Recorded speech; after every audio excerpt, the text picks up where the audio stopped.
All right, thank you for having me. All right, it's a bit of a flashback being back again about 2 years later. All right, so today I'm going to be speaking about how imbalanced hormones can complicate losing those last few pounds. And then, of course, a number of natural solutions that span from diet and lifestyle into supplements. All right.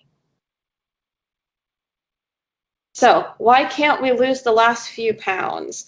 Well, first, let's start off with how we got here. Rewind about 100 years ago, and this was when food was actually the most manufactured crop, starting to move from like farming, local into things being more mass produced. And then over the next few decades, enter hormones, antibiotics, pesticides. So now we're really starting to see the shift around the 1950s and 60s into also a more stressed out lifestyle. We're sitting more or driving, commuting. And now our food is becoming even more mass produced, once again, with those ingredients able to make it so. And then what used to be we get a certain disease and it was because of one cause, so therefore one treatment. Well, now we have many causes to a certain disease, concerns like cancer, obesity, osteoporosis, irritable bowel syndrome, heart disease, all these conditions that we didn't really have to the extent, way back when. And nature versus nurture, how much of it is really based on our environment and our genetics, which could be really good news or maybe a little depressing, but yet turn that into empowerment, because actually most of our health is due to our environment. Like about 85 to 90% is what we're in control of. Okay. Not to scare, but this is a bit of how we got here. So add in all those risky actions, whether it's poor diet, we're not absorbing things, smoking, being around secondhand smoke. There's also thirdhand smoke, which is the smoke that sticks around in furniture, extra calories, whether it's from drinking or food, and once again, not really moving. So now that's going to feed more into various health concerns, and those health concerns aren't going to make us feel good. So chances are that's going to feed back into those actions, because we're just going to want the sugar, the coffee, and the carbs to keep us going. Fast forward, and now we're looking at a number of different both physiological factors as well as the actual risk factors for the chronic diseases listed below. And then there's you, the busy networking professional, or just the busy professional. Anyone resonate with this? I know, kind of through webinar, but I definitely get a few eye rolls, nods, raised eyebrows, and heck yeses. So this is commonly what I hear, how we're coming in, whether you got a new diagnosis, you're not satisfied with what your conventional doc said, or you're not sure where to turn first. You read about eating healthy, but who has time to cook because you're in the middle of a whole mastermind type project, or you're juggling a million different things. Emails are piling up, and those little dings on your phone aren't going anywhere. So now you're not sleeping, you're tired but wired, but at the same time, pretty convinced you need that coffee or Red Bull to function. Unfortunately, this is not super sustainable. Okay. So now we're coming into what's leading to that extra weight. So weight is literally our body holding on to something. Like, it's a defense mechanism in our primitive brain that says, oh my God, we need to survive. So could be a number of different things going on, because if our body's not functioning properly in order to lose that weight, that doesn't send us, our primitive brain into freak out mode. It could be through diet. If we're not eating right, then we're not getting the right nutrients to boost our metabolism, or, for example, our thyroid. Looking at stress, much of us, especially if we gain weight right in our abdomen, that's indicative of cortisol, which is our stress hormone. Around the sides, you're looking at insulin, which is blood sugar. Inflammation. So I know I've heard this word. It's a pretty general term, just based around literally disease, not so much anything specific, but if there's a certain diagnosis or underlying concerns, sometimes it's not enough to bring us to, once again, a conventional doctor or another practitioner, or even just, in our own head, because we're also, in a way, taught that when something's really, really wrong is when we ask for help.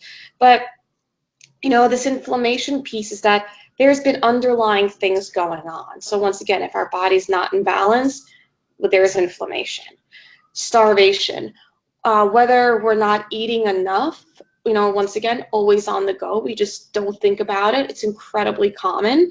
Or, also starving in the midst of plenty, which is actually a common phrase referring to the fact that, if we're eating on the go, our digestion isn't going to be super optimized. So we may be getting the nutrients, but if our food's just sitting there fermenting, we're not able to properly absorb it.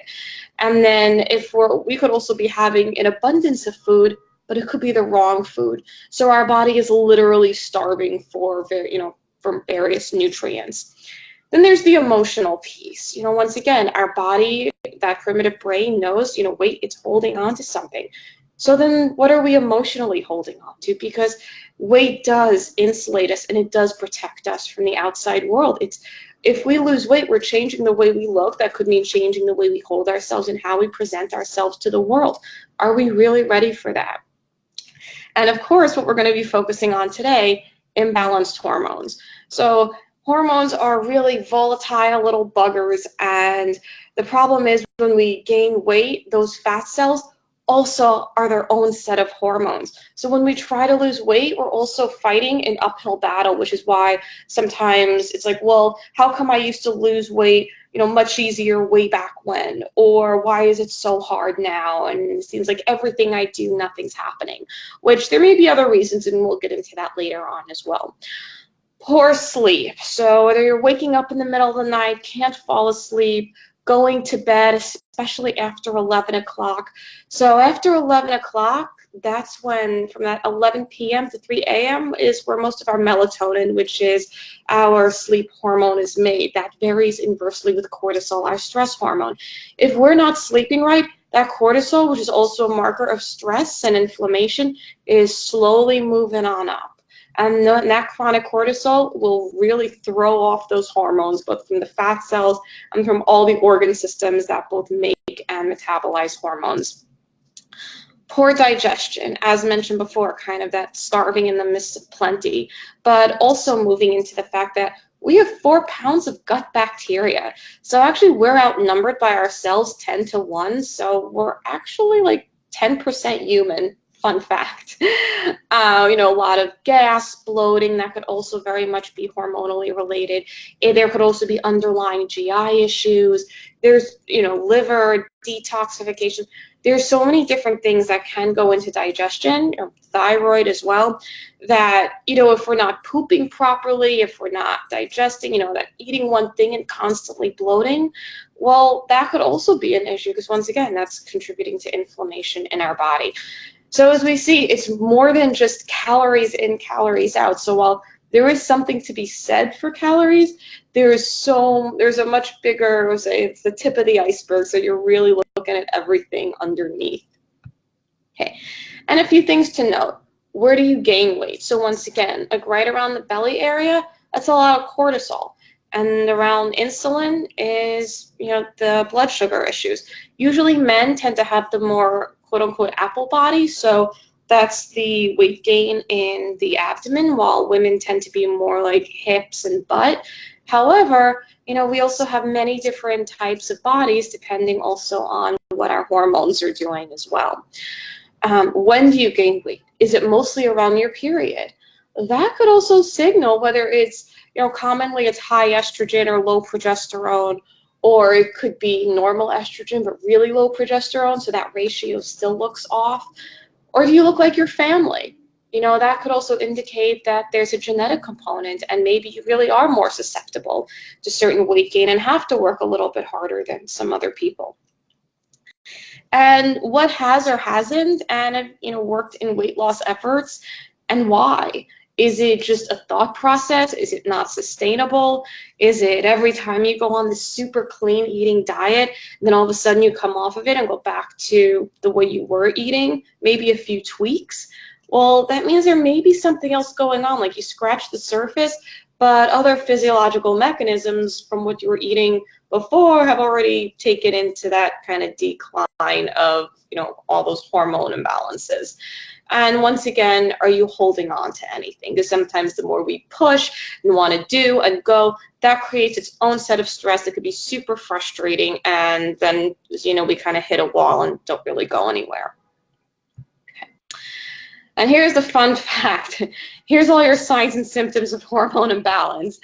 The problem is it's never just one hormone at play, because as we'll talk about soon, there's a number of different things that are all interacting with each other. So any one of these could be some type of hormonal imbalance. So this is where we come into hormones are not just about replacements, whether it's conventional or natural supplements. So for example, you have the thyroid, which is our, one of our really big glands as far as when it comes to weight and metabolism, located right around the throat area. So once again, any kind of thyroid issues, you're thinking, throat, speaking, communication, how going out there into the world. And the thyroid, gets a few signals from the brain to spit out thyroid hormone. Most of it is inactive, and it gets converted to active in the liver. So the liver is also really responsible for blood sugar, such as when the pancreas spits out insulin to take any sugar and anything we eat into our cells for energy. But if we're constantly snacking all day, or we're constantly stressed, which is also a signal for more insulin, and everything else into our body, but then all of a sudden our pancreas is like, well, we can't do this anymore. And our cells are like, oh my God, we're on overload. And that's kind of what we hear. Well, that is what we hear when we speak about insulin resistance and, potentially going into pre-diabetes type 2 or type 2 diabetes in and of itself. So liver health is really important, what we eat, how we eat.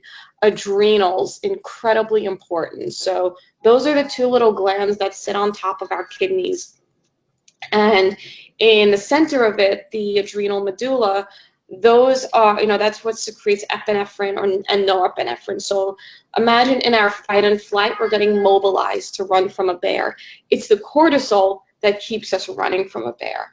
On the other side of things, we have our rest, digest, and reproduce. So that's digestion, hormone balancing. That's, and we think of a scale tipping in either way. So when it tips more towards the rest, digest, reproduce, then the adrenals are also responsible for making hormones such as estrogen, progesterone, testosterone, as well as cortisol. And there's DHEA, which is a great anti-aging hormone.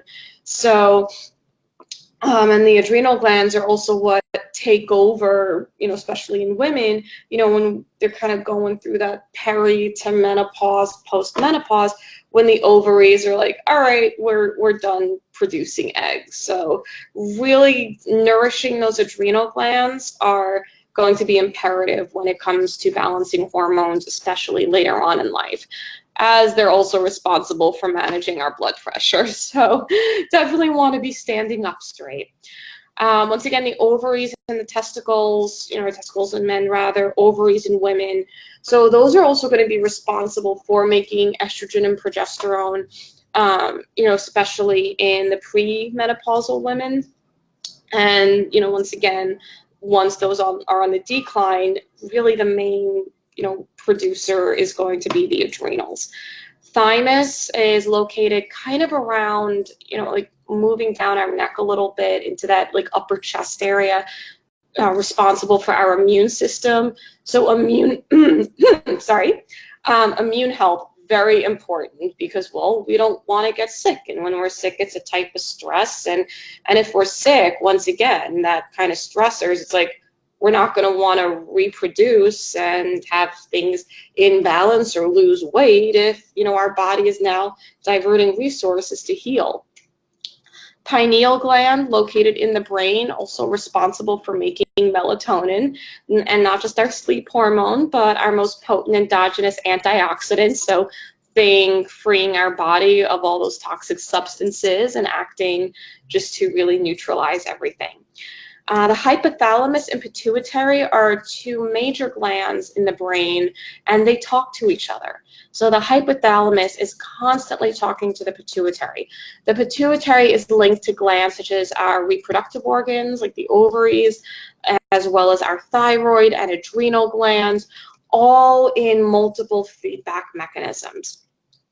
And fun fact, then our fat cells also make estrogen, and estrogen is a type of growth hormone. So when there's too much, of course we're going to gain weight because it's going to throw things out of balance. And so fat cells are its own endocrine organ in and of itself. They also have a lot of the same receptors for the hormones produced, let's say, by the adrenals and the hypothalamus and the pituitary as well. Emotions, once again, if we're super stressed out, thoughts going around and around in our head, then we're going to throw ourselves off. We are literally connected, mind and body, like, through our brain, goes down, from brain to the spinal cord, the nerves come out and land at our organ systems. Our cells know. And moving on from that note, think of like when you're on the massage table, they hit a knot and oh my God, you burst out crying. Well, there's a bit of emotion stored up in there. And then we have that release, and all of a sudden, all those happy chemicals and neurotransmitters get released, and we're like, oh my God, we feel like a whole boulder's been rolled off our shoulders. Yeah, so we're definitely storing some emotions in there. And it's that feeling of weight being lifted off. And a lot of the times, literally, or like how we feel butterflies in our stomach, like that nervousness. So serotonin, which is our happy hormone, is mostly made in our gut, and that actually gets synthesized into melatonin, our sleep hormone. So all the more reason to manage our stress levels and eat a good diet. And also how we feel can determine, how we're going to be, in whatever diagnoses or condition we may have. Because once again, our cells knows. Thyroid, we've spoken about that. Emotions are also stored in our DNA. So certain conditions also vary per race, and some of that has to do with what has that particular race gone through generations before. And fun fact too, you're also in your grandmother's uterus. Kind of a oddball one to think about. Looking, going a little deeper, any gynecology issues, so ovarian cysts, fibroids, these I definitely see a lot of, irregular periods, endometriosis. Well, that's also, us holding on to anger. It's a lot of anger, disappointment. So once again, how we're also interacting with the outside world. And getting into hormone therapy. So as I mentioned before, there's really no difference between if, okay, let's say I can, recommend progesterone or give someone a bunch of Vitex, which is an herb that boosts progesterone. But my credo is I want to get to the root cause and address that whole endocrine system and everything else that is contributing to why hormones may be out of balance in the first place.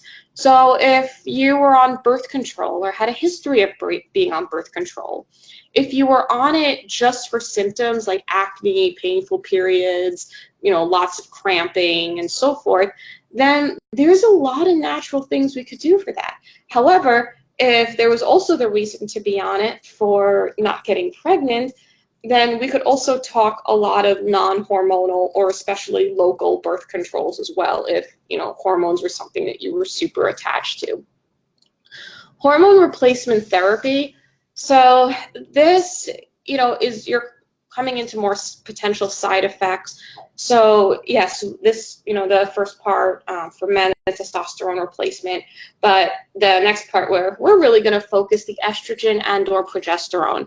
So looking at side effects like, what's the integrity of your blood? Do you have history of clots or clotting disorders? Are there hormone sensitive cancers in your family? Because, that may also be a determinant of if you really do want to be using these topical hormones.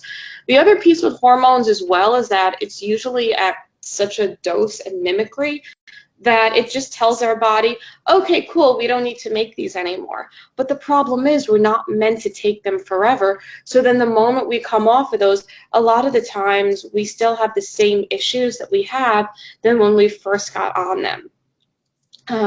So even though, yes, I've listed some of the different ways of, how we could be taking these hormones, the educational piece comes in with what are our symptoms really looking like as well. I mean, if, let's say you're coming in and you can't function, you're just so tired, hormones are literally so all over the place that you just can't go another day, then maybe these hormone therapies may actually be appropriate for a short period of time just to give you some energy and a little extra oomph just to get you back on your feet. But the nice thing is it's also knowing that it won't be forever, because we're going to be doing so many other things that will help rebalance everything. And then there's also the downfall of pharmaceuticals. So as I mentioned, that 1-to-1 ratio that was so popular, like 80 to 100 years ago. Well, unfortunately now there's a lot of medications that deplete the same vitamins and minerals that are actually really critical for making hormones, for improving mood. And, and actually cardiovascular medications like statins, they'll deplete CoQ10, which is an incredibly important nutrient for our cells, and especially our cellular health and our energy and metabolism. So once again, there's so many other natural ways. So kind of working between that, everything from the watch and wait to the pharmaceuticals, there's a whole array of strategies to choose from. So where can you begin? If you're on medications, once again, just like if you're on birth control, hormone replacement, or considering taking those, why? How did you get there? What other options may you have? And if you're already on them, once again, what are they for? Because common medications I'll see together, especially like high blood pressure and metformin, or high blood pressure and statins. Sometimes there's a reflux issue, so someone's on omeprazole, the point with the PPIs is that it suppresses stomach acid, so it also hinders digestion as well and all our nutrient absorption. So if a lot of the medications were on for lifestyle issues, then theoretically we change what got you there, therefore having different results, and of course doubling as prevention. So instilling your foundations of health, diet, sleep, stress, and lifestyle. Nutrition matters, and most importantly, where are you getting your foods? Organic, non-organic? There's so much information out there, what to buy, what's our new superfood, and it's easy to get really obsessed and inundated with information. So keeping it simple, organic versus non-organic, there's a Dirty Dozen and the Clean 15 list. And that will give a really good idea of foods that are best bought organic and foods that you don't have to buy organic, just based on the pesticides and the toxins inside. Quality of meats, definitely something you want to focus on, like wild caught fish, organic, grass-fed, or if you buy eggs, how are the eggs on the farm? Like they may say cage-free, but are they all clustered together and constantly reproducing? So this is where maybe finding your local farmer's market or other food co-ops may be good to get these sources of meat. Our most GMO'd foods are corn, gluten, and soy. So dairy and soy actually have really similar proteins. So when it comes to going non-dairy, you might as well just nix soy. And honestly, so many of us have estrogen dominance anyway. So estrogen, as I said, a growth hormone, but it can also help us lose weight when in balance. As our hormones are shifting from was it around the perimenopause into menopause, progesterone, which helps balance out estrogen, takes a nosedive. And so as it is, even premenopausal women most commonly are already deficient in progesterone. So once again, the earlier we start and asking why and how did we even get to this state of health will further empower us to ask more questions and double as prevention. Food allergy versus intolerance. So this is where the food allergy, let's say someone carries an EpiPen with them and they get, have a peanut or shellfish and they're off to the ER unless someone stabs them or even just gives them a pill of Benadryl. And intolerance, however, is what we're seeing more and more of, because now there's foods that just, whether it's the quality from the US or, once again, our body just doesn't agree with it for any number of reasons. And symptoms, even as vague as fatigue, joint pain, headaches. But the problem with these symptoms is that they don't usually happen right away. They may happen a day or two later. So now we could be eating foods that are slowly lowering our threshold for disease and placing further inflammation and stress on the body, but yet we don't really know because these symptoms are appearing well after we ate them. Start with these. These are a great skeleton of how we can really nourish all those organ systems involved in making and metabolizing our hormones. So vegetables like dark leafy greens, cruciferous vegetables, these are great for the liver. They also contain a lot of vitamins and minerals that really help nourish our adrenal glands. So the liver also helps metabolize hormones, and cruciferous vegetables like broccoli, Brussels sprouts, cauliflower, they contain a sulfur compound that help with the different phases of detoxification. So these are ones that we really want to focus on, like filling half your plate, even do a quick steam or saute, let's say, with those healthy fats, because we do need the fat-soluble vitamins like A, D, E, and K, and it's those healthy fats that help make our sex hormones, which will ultimately help balance things out. So having those and then having them cooked with those dark leafy greens like kale, collard, spinach will really help improve its absorption. Protein, you can either have the solid protein like chicken, poultry, wild fish, meat. Eggs is that kind of in between, and then or pairing beans with a grain. So what these do is it helps give us all the amino acids we need to also make other hormones like insulin, ghrelin, and leptin, which is our hunger and satiety hormones that are also very much involved in regulating how our fat cells either burn fat or store fat and telling us when we're hungry, of course. So protein is also, and getting the complete protein is also very grounding in and of itself. So once again, really good for the adrenals and just our general, which I'll get into, our sacral chakra. Fiber, I highly recommend ground flaxseed and as well as ground chia seeds. So fun fact with ground flax seeds, even though it can act like an estrogen, a really weakened version, so it's called a phytoestrogen, it can also help clear estrogen from the body. In addition, it helps feed our good gut bacteria. When our gut bacteria is nice and healthy, it helps bind up extra estrogen, and then that means we're going to regulate bowel movements. So as we have now our nice regular bowel movements, that's in contrast to, let's say, if we have thyroid issues or constipation from any number of gut concerns, then those toxins and estrogen as well can actually detach from some of the bacteria and recirculate within our body. So those are other things that could also be contributing to elevated estrogen. The concern with that too is elevated estrogen can further tank your thyroid and block melatonin, which is our sleep hormone, further leading to inflammation, throwing off hormone imbalance. So now we're starting to see how things can really come together, and it's not as simple as a single answer anymore. Your timing of eating, chewing your food at least 31 times.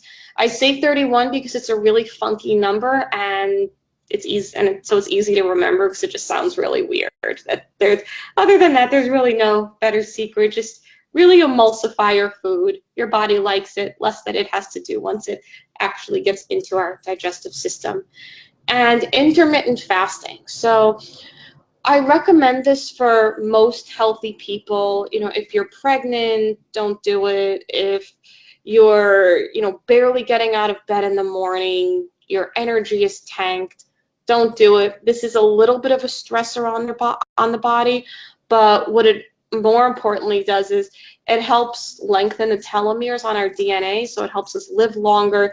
It helps reset our blood sugar, because with every hormone imbalance, there is always some way that insulin, which is what tells our body we need sugar, we need energy, the leptin and ghrelin are going to, once again, those hunger hormones are going to come into play. With every hormone imbalance, there's some sort of irregularity. So intermittent fasting, such as starting from 12 hours from dinner to breakfast, and then at least 3 to 4 hours in between meals, is a really nice place to start. So that's a great way to continuously help our body reset. And sleep. Anyone catch the, see if this piece goes away here. Well, in any case, legend says when you can't sleep at night, it's because you're awake in someone else's dream. When I find out who you are, I'm going to punch you right in the face. Does anyone ever feel like this? And once again, there's probably a couple of hands going up. Waking up in the middle of the night, in Chinese medicine, you could be looking at different organ systems. So many of the times with hormone imbalance, I'll hear about the times between 1 and 3 a.m. That's liver. So once again, the liver is also controlling hormones, blood sugar, cholesterol, even the integrity of our blood. So there's a lot of different things going on there. Can't fall asleep. Same thing. Our mind is constantly going, so that means it's constantly spitting out cortisol. What's it doing? So let's say having a pen and paper right before you fall asleep, so that way you can literally brain dump and have a nice restful sleep. Or maybe you're just waking up and you know you need to go back to bed, but now the problem is you're also putting the stress on yourself to go back to bed. So, chances are you're probably going to lay awake for a while and wondering why. And even though melatonin, the actual supplement is what a lot of people take, as we see that here, it's a hormone. So once again, we take that and we take that for long enough, even at a really low dose, and our body says, we don't really need to make this anymore. Well, that said, usually if there are higher doses given, it's for a short period of time under the guise of a professional, and sometimes cancer patients can get even up to 10 or 20 milligrams. Well, as mentioned before, melatonin and cortisol vary inversely. So when one goes up, the other goes down, and vice versa. And a lot of our hormones are also made at night. So sleep is really important for our body to be able to renew and regenerate. Okay. Stress management. Very important. Once again, going from the fight or flight into the rest and digest and reproduce, having that balance in life. So other pieces that can raise estrogen is alcohol and smoking. Smoking is just overall inflammatory, not good for us at all. And alcohol, so not only does it raise estrogen, and yes, while, fat is, more than just calories in, calories out, or weight, I should say, alcohol is 7 calories. So it's a bit more than carbs, a little less than fat, but yet the toll that it takes on our liver, it just crushes our detoxification systems. And now we're having the body work extra hard. Chances are you're probably trying to avoid feeling like crap the next morning. So you'll take some sort of over-the-counter, like an aspirin or Advil or, any of those. And now the liver is just being taxed even more because it has to metabolize something completely foreign. And when it coming to exercise, so this could also be whether you're taking boot camps, but it could also just be movement, like drinking enough water, really front loading it so you're also not peeing in the middle of the night, but drinking enough water so you're getting up to move every hour, taking the stairs instead of the elevator, even if it's only part way up. But once again, our bodies were meant to move. And coming into supplementation, so what I really like about these supplements is that it nourishes our body on all those organ systems, as well as what helps make and metabolize our hormones. So vitamin D is one of the main precursors to hormones, and we need that as a nutrient. Even though labs usually say 30 to 100, many times we're at more optimal levels when it's about 50 to 60, sometimes a little bit higher if there's an autoimmune process going on. Magnesium is nature's relaxer. It's involved in over 500 reactions in the human body, can really help calm us down. And the one form that won't affect our bowel movements is called glycinate, or especially if there's a really high stressed out picture like anxiety, depression, especially if it runs in the family, glycinate is a really nice form to get. Or, we do need a little help with our GI, just maybe for the time being. There's sometimes companies make combinations, let's say, of glycinate and citrate on the market. Vitamin C is great for our immune system. So once again, we're just giving our body a little extra boost. It's food for our adrenals, which, as we mentioned, were super important. And also vitamin C, great for joints, organ integrity health. So literally just the health of the organ itself. So vitamin C is, great also for detoxification as well. And as you can see, there are a lot of these foods here that do have these different vitamins and minerals. A solid B complex, and when I say solid, it means making sure you don't have the garbage form of folate, such as folic acid. So most people do have some sort of genetic issue that, it could be a contributing factor, especially if there's a big history of heart disease and anxiety and depression in the family, or even just for your own personal history. But this enzyme can be clipped in such a way that sometimes, like, homocysteine may be really high on blood work, or we may get really big red blood cells. So once again, these are just things where our body is now working a little bit harder, but it doesn't have to. So the good news is there's a number of genetic tests to also find out exactly how sufficient that enzyme is. And Bs, same thing, are involved in over 300 reactions in the human body. Food for the adrenal glands, imperative for making hormones, good mood, our stress response, and actually one of the most common nutrients depleted by some of those drugs that we mentioned before, such as birth control and hormone replacement therapies. Inositol is a type of B complex, but it's also really nice for balancing blood sugar. So when we think of something also a little grounding and really mitigating those cravings while working on hormonal health. So for example, polycystic ovarian syndrome is very common amongst premenopausal women. And it's not like you have to have ovarian cysts either. It could just be, cholesterol imbalances, blood sugar issues, irregular hair growth. So, once again, from the blood sugar standpoint, that's another great one to start employing. Maca, very tonifying, great for weight loss, great for the adrenals, and can really help give us that extra oomph. Like, it's not so much that shot of energy like Red Bull, but once again, coupled with all these things that we're doing, lays a really nice foundation. Turmeric, we've probably all heard of. It's a great anti-inflammatory. So once again, also too, because our fat cells secrete inflammatory molecules. So all of these things that help bring our body back in balance will also help direct any of those resources to fighting and shrinking our fat cells and optimizing how it metabolizes fat. So turmeric, it's great when it's cooked with coconut oil because it is fat soluble. Add a little bit of black pepper for optimal absorption. Okay. Environmental health, such as where we grew up, is also a contributing factor.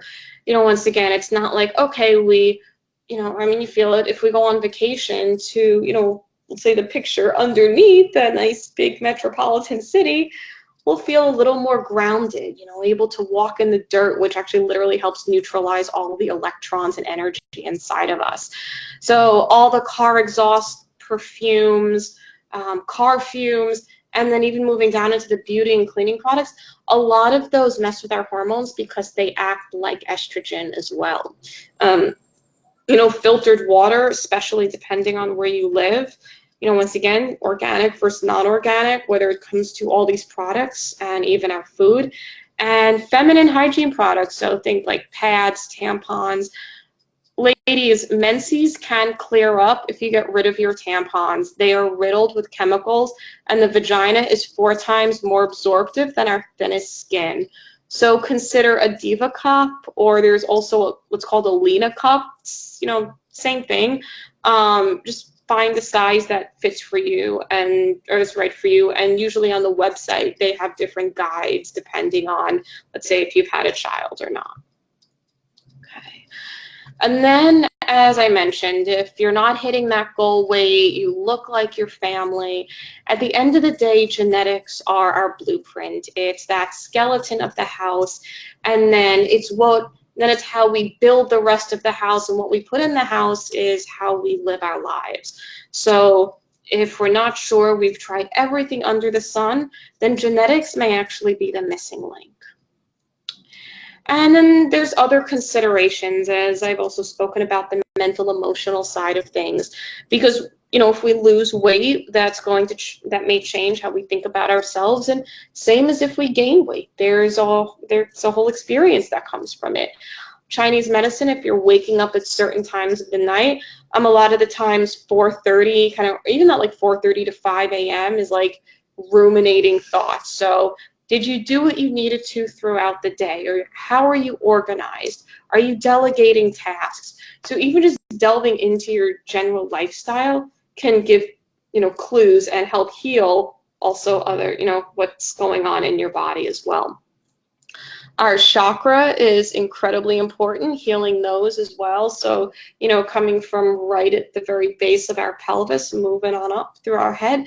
So as I mentioned before, too, a lot of our gynecology issues and concerns around our reproductive system are rooted in our sacral chakra, which can be indicative of any anger we're holding on to, not living our most organic life, or, for example, the other common concern among women is thyroid, speaking our truth.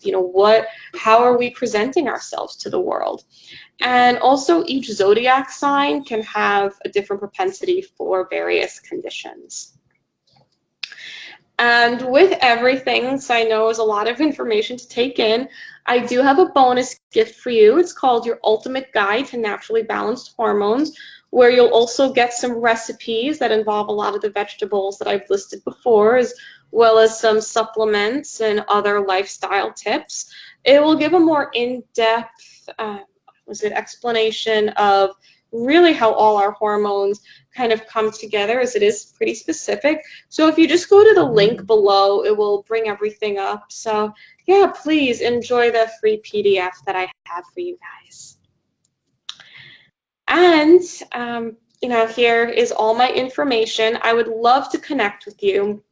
And while I'm located here in the heart of New York City, I also do work remotely. So I do a lot of Skype, telemedicine, FaceTime, Zoom, I don't know, a lot of the other 50 different ways we can chat about, working together. So please feel free to reach out. I'd love to, have any of your questions, see how I could best help and be of support. And thank you again for listening. Thanks, Dr. Serena. That was great. Move on to Q&A now. If you have a question, you can use the chat box, or you can email info@savvyladies.org. So the first question we have for you is, are there some fruits and vegetables that I don't need to buy organic? Can you repeat that resource that you mentioned? Yeah, so you could actually Google Dirty Dozen and Clean 15, because it's one of probably the few things on the internet that you'll Google that will actually all give you the same answer. I know the Environmental Working Group, EWG.org, they have a resource there. So it's generally to just compartmentalize the mixed greens, like salad greens, kale, spinach, especially like the dark leafies. those you want to buy organic, as well as berries. So those are really the two big categories to focus on.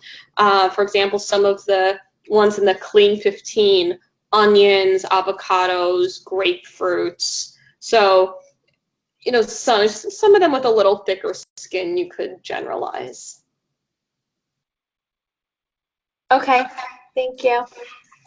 This next question is asking if there's a difference in how women can lose weight compared to how men lose weight. Yeah, so even though we do have this same hormones as men, a lot of the times when men can't lose weight, it's due to low testosterone, or even they have estrogen dominance as well. But for women, a lot of the times we're prone to higher testosterone. So it's the different fluctuations. So usually with women as well, it's also, you know, there's a history of some sort of hormone imbalance, and it's also much easier for us to have estrogen dominance because, once again, think of tampons, our beauty products, a lot of stress that we're under, and then we also have 4 hormones in flux at any given time, from estrogen, progesterone, and then LH and FSH, which are 2 that also vary during our menstrual period. So, you know, while men, their testosterone, you know, stays somewhat steady throughout their lives, and to some extent for us as well, they don't really have that same volatile up and downs that we can have. Okay, thank you. Another question is, how do I know if I should be taking daily vitamins and which ones would be right for me? Does a multivitamin solve that? I'm actually not a fan of multivitamins because a lot of the times, you know, especially ones over the counter and on the market, they'll have a lot of fillers. Some will even have food coloring, which in a way kind of negates the fact that you're buying this to be healthy. I'd say come see me. We'll figure it out. And unfortunately, too, with multis, they tend to pack a lot in. Like, you know, you see a lot in, but it's not going to be of a certain dosage to have a therapeutic effect. So, for example, when I recommend supplements, you know, things like herbs, homeopathics, and I do a number of other therapies as well. I do a lot of diet diaries. So, you know, kind of ramping them up in the beginning, but after we get a sense of what you're coming in with, that way I get to tailor it towards you, so you also know why you're taking it.